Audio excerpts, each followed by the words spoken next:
Hey everybody, First Warn Storm Team Chief Meteorologist Brad Panovich. We're going to get right to it today. We've got the storm pounding the Carolina coast right now. South Carolina started this morning, really went downhill. It's been a bad morning in the Charleston area. A lot of trees down, power lines, big time storm surge. The storm is starting to make that churn to the northeast, but it's very close to the coast of South Carolina right now. You can see the eye still very well defined there. Pretty impressive to see it still maintaining this strength. It will begin to experience more wind shear over time as the outflow is now stretching off to the north and east. You can actually see the flow behind it starting to come in and pushing it up, but it's so close to the coast here that it's probably going to make a landfall there, and maybe there, because as it moves to the northeast, those parts of the Carolinas jut out into the ocean and they're able to be hit by the storm as it pushes off in that direction. So for that reason, I do think we're going to see a landfall. So a lot going on this morning. One thing that I probably should have played up more here was the tornado threat. There's always a risk of tornadoes with these systems, but this morning, these bands to the east and north have been really prolific tornado producers. In fact, they weren't little tornadoes either. These were like supercell looking tornadoes. So this band right here, and then any of these bands up here coming to shore, the tornado threat is going to be a big factor for the rest of the afternoon. The frictional effects of land, the fact that the storm is moving this direction, but the wind's going this direction, then you throw in friction, it just creates a lot of what we call local helicity. It causes things to spin up ahead and northeast of the storm. So as the storm tracks up the coast, this direction, everything ahead of it and to the right is going to have a tornado threat. There is not a big tornado threat on the backside. It's not unheard of, but that's not the area we watch for. These are all tropical storm reports coming in for either trees down or winds. You can see the forecast this morning had it as a Cat 3, but the next forecast update's coming out here in about any minute now. Has it weakening to a Cat 2, which is essentially a 5-mile-per-hour difference. It doesn't change the impacts at all. We've been getting all caught up in a 6-mile-per-hour difference. It's really not that big a deal.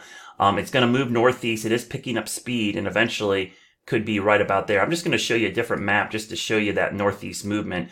These were the plotted locations, and you can see it has made that churn to the northeast. It was right south of Charleston yesterday, and overnight it's actually made a churn. It's moving about 15 to 20 degrees to the northeast, and this is the track today as it moves up. And again, because the Cape Fear region, Cape Lookout, and the Outer Banks kind of stick out, they're most likely going to be the landfall location. You can see the tornado watch. This one is up until 7 p.m. tonight. The one here near the border is up until 4 p.m. So a couple tornado watches, and we got several tornado warnings currently in effect.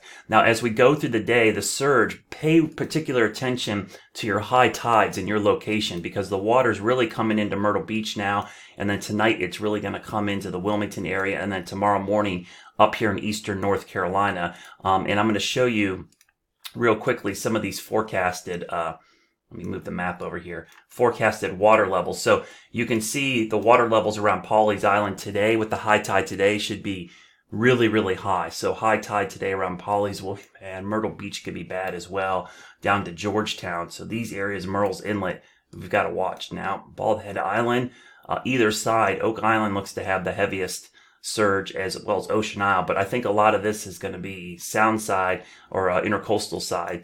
And then Wilmington, it'll be interesting to see how this times out with high tide, because Wrightsville Beach, very susceptible to a north and southeasterly flow. So it could see some big surge there. Topsail, I could see some overwash in parts of the island. You could see not the whole island, but maybe the lower end, and then parts up here. There's going to be certain areas where it's going to overwash. It won't overwash the whole island, but it'll likely come over some of those low spots. You probably, if you've been to the beach, you see those kind of wash areas where the water's actually meant to go over the island and back into the intercoastal or the marshes behind.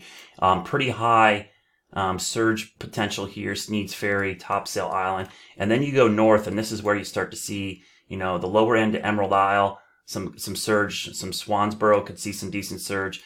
Indian Beach, not too much. Atlantic Beach, tolerable. But then you get into sections like Havelock and Newport, and areas here in eastern Carteret County where we're likely going to see some of the high surge levels. And I'll just pinpoint some of these right around Cherry Point. Timing of the highest water is going to happen 6 a.m. on Friday. So I'll just pinpoint these. These are pretty high levels up around almost 10 feet 6 a.m. So this is the area I'm watching really carefully. This is where we possibly could have a landfall, and I think this area could have the highest surge. So the surge potential is still very high here in eastern North Carolina as it moves to the north and east. So just be ready for the potential that we're going to see some significant surge in these 3 locations today: Myrtle Beach down to Georgetown, then north of Wilmington, Wrightsville Beach, and then up in the Morehead City area, and then Outer Banks, obviously. I'm not going to leave you guys out. I think you guys realize this is going to be a pretty big event depending on what side of the sound it goes on. If it stays on the sound side, the wraparound, and don't forget about this, as the storm passes you, the flow around the storm pushes water towards the sound side of the island. Initially, the water is going to be coming from the ocean, but you're going to get it from both sides, especially if it crosses right over the lower part of the island. So there's a quick overview. Again, back towards the Charlotte area as we expected. Not even a drop. It is breezy, maybe a max gust of 30 miles per hour. But again, we're waiting for that churn to continue to the northeast. Accelerating, I think, is the next thing. It's made that churn. I say we're waiting because I see it making that churn already. The question is, does it start picking up speed? And I think it will as it takes that churn to the northeast. So please listen to local officials. Be very wary of tornado warnings today. These warnings aren't going to be able to come out quick. Remember, these bands are flying in from the coast. So if you're ahead or north of the storm, and again, I'll go back to this area. If you're in the tornado watch area, I would probably stay indoors today. Stay away from the windows and exterior sections of the house, especially as you see these rain bands come in.